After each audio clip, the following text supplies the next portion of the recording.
ఇష్టం లేకుండా తాళి కట్టావని ఏడ్చే రకం కాదు నేను.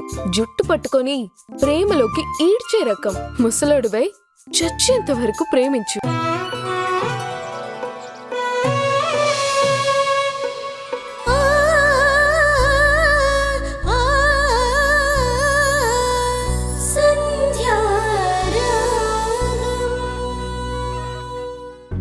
తెలిసాక అడిగితే నిజం ఒప్పుకోరు. ఏంటి మౌనిక, మా అత్తగారినే బెదిరిస్తున్నావు?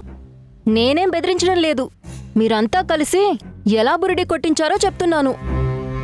బురిడి ఏంటి? ఏం మాట్లాడుతున్నావు?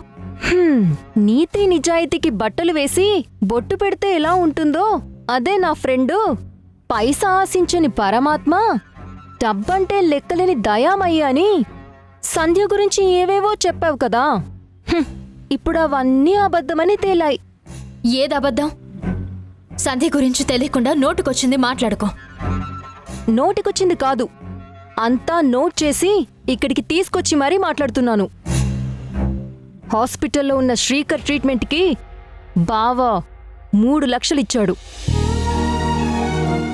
ఒకరోజు లేట్ నైట్ నువ్వు ఫోన్ చేయకపోయినా సరే నీ ఫ్రెండ్ మన ఇంటికొచ్చింది, అది కూడా అందుకే. డబ్బులివ్వడం తప్పు అనడం లేదు, కానీ నువ్వు బావా సీక్రెట్గా సాయం చేస్తూనే మాకు మాత్రం నీ ఫ్రెండ్ గురించి బిల్డప్ ఇవ్వడం ఎందుకు? చూడు, నువ్వెన్ని చెప్పినా నేను మాత్రం సంధ్య డబ్బు మనిషి కాదనే వాదిస్తాను. శ్రీకర్ ట్రీట్మెంట్కి ఆయన డబ్బులిచ్చిన విషయం నాకు తెలీదు. ఒకవేళ అదే నిజమైతే నాకు సంతోషమే. ఏంటి అందరూ హాల్లో మీటింగ్ పెట్టారు? ఏమండి, మీరు శ్రీకర్ గారి ట్రీట్మెంట్కి డబ్బులిచ్చారా? చెప్పండి. నా సంధ్య మిమ్మల్ని డబ్బులు అడిగిందా? ఇప్పుడు ఈ డౌట్ ఎందుకు వచ్చింది? మౌనిక చెప్పింది. ప్రూఫ్గా ఆ పేపర్ చూపిస్తుంది. అవును బావా, కావాలంటే నువ్వు కూడా చూడు. నువ్వు చేసిన గొప్ప సాయం నీకు కూడా గుర్తొస్తుంది. మౌనిక, నీకు సెన్స్ ఉందా లేదా? మా చెక్కుల గురించి పేమెంట్ల గురించి నీకేం సంబంధం లేదని చెప్పావు. మళ్ళీ నువ్వెందుకు ఇన్వాల్వ్ అవుతున్నావు? అంటే మొన్న అకౌంటెంట్ వచ్చినప్పుడు. Just shut up. సంధ్య గారు ఎప్పుడు మా నుండి డబ్బులు ఆశించరు. అలా ఆశించే మనిషి అయితే నా భార్యకి బెస్ట్ ఫ్రెండ్గా ఉండరు. సంధ్య గారి విషయంలో నేను నా భార్య చాలా క్లారిటీతో ఉన్నాం. వాళ్ళ ఫ్రెండ్షిప్ని నేనెప్పుడూ గౌరవిస్తాను. మధ్యలో వచ్చిందానివి మర్యాదగా బిహేవ్ చేస్తే నీకు మాకు కూడా చాలా మంచిది. అమ్మా, నీకు ఆల్రెడీ చెప్పాను, మౌనిక మనసులో ఏముందో నాకు తెలియదు, కానీ తను చెప్పిన ప్రతి విషయం నువ్వు నమ్మి డిస్టర్బ్ అవ్వద్దు. మమ్మల్ని డిస్టర్బ్ చేయొద్దు. నేను హాస్పిటల్కి డబ్బు పంపలేదమ్మా. ఏవో పిచ్చి పిచ్చి కాగితాలు తీసుకొనొచ్చి అవే ప్రూఫ్స్ అన్నట్టు చూపిస్తే అబద్ధం నిజమైపోదు.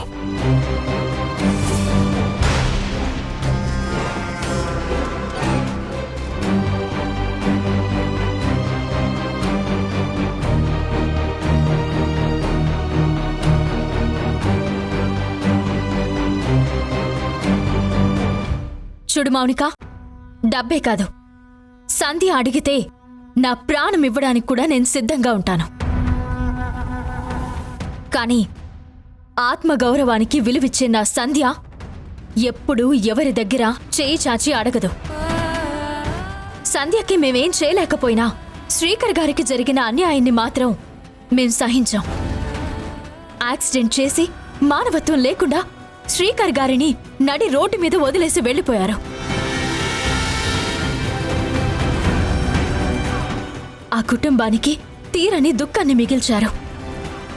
ఈ పాపం చేసిన వాళ్ళు ఎవ్వరైనా సరే, ఏ ఊర్లో ఉన్నా సరే వదిలిపెట్టే ప్రసక్తే లేదు. ఏంటి మౌనిక, యాక్సిడెంట్ చేసిన వాళ్ళ గురించి చెప్తుంటే నువ్వు టెన్షన్ పడుతున్నావు? టెన్షనా? నేనా? అయ్యో, అలాంటిదేం లేదే. యాక్సిడెంట్స్ అంటే నాకు చిన్నప్పటి నుంచి చాలా భయం. అందుకే నా ఫేస్ ఇలా మారిపోయింది.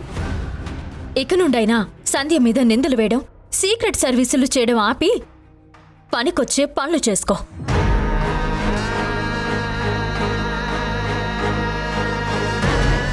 మౌనిక, నిజం చెప్పు. ఆ యాక్సిడెంట్కి నీకు ఏ సంబంధం లేదు కదా? చచ్చా, నాకేం తెలీదత్తా. అయినా నువ్వు కూడా నా మీదే డౌట్ పడుతున్నావా? అంటే వింధ్య యాక్సిడెంట్ గురించి చెప్పగానే నీ మొహం మారింది, భయం కంగారు మొదలైంది.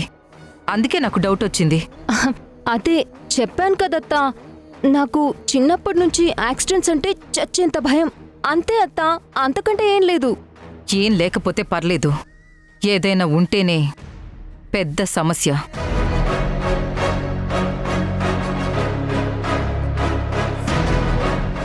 శత్రువుని టార్గెట్ చేసిన మిసైల్ యూటర్న్ చేసి వెనక్కొచ్చినట్టు వింధ్యని బావని అత్త ముందు రెడ్ హ్యాండెడ్గా పట్టిద్దామనుకుంటే నేనిరుక్కునేలా ఉన్నాను.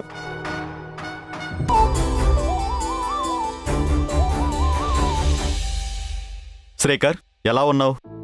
నేను బాగానే ఉన్నానండి. నేను నేసిన ఆఖరి చీరలు మా సంధ్య తీసుకొచ్చింది. మీరు చూసారా? అవి ఎలా ఉన్నాయి? ఆ విషయం మాట్లాడడానికే వచ్చాను. నువ్వు తెచ్చిన చీరలు ఎవరూ కొనరేమో అనుకున్నాను. కానీ ఒక పెద్ద ఫ్యామిలీ షాపింగ్కొచ్చి ఒక్కటి కూడా వదలకుండా మొత్తం పట్టుకెళ్ళిపోయారు.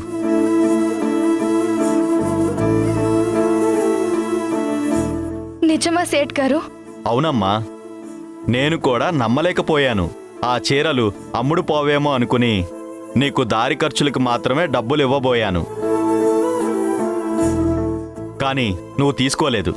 అలా దారి ఖర్చులకు మాత్రమే ఇవ్వడం తప్పు అనిపించి చీరల డబ్బులు మొత్తం నీ చేతికి ఇవ్వాలని వచ్చానమ్మా.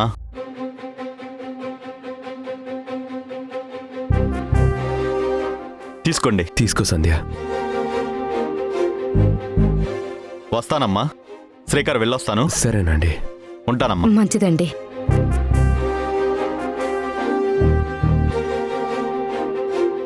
చీరలిచ్చి 10 సార్లు తిరిగితేనే కాని డబ్బులివ్వని సేటు ఇంటికొచ్చి మరీ డబ్బులిచ్చారంటే ఇదేదో శుభపరిణామమే అనిపిస్తోంది. వింధ్య, నాకెందుకో నీ మీదే డౌట్గా ఉంది. సేటు దగ్గరికి వెళ్ళిన పెద్ద ఫ్యామిలీ మీదేనా? అమ్మా తల్లి, నీ గురించి తెలిసి కూడా ఇలాంటి సాయం చేస్తానా? ఈ చీరల గురించే నాకు తెలీదు. ప్రామిస్. ఈ నెల ఖర్చులకి డబ్బులు ఎలాగా అనుకున్నాను. ఆ దేవుడి దయకొద్దీ వచ్చాయి. అమ్మా సంధ్య, చెప్పడం మర్చిపోయాను. వాళ్ళు చీరలు చూసి చాలా మురిసిపోయారు. అలాంటివి ఇంకా కావాలి అన్నారు. వీలైనంత త్వరగా నేసి మా షాపుకి తీసుకురా అమ్మా. వస్తాను.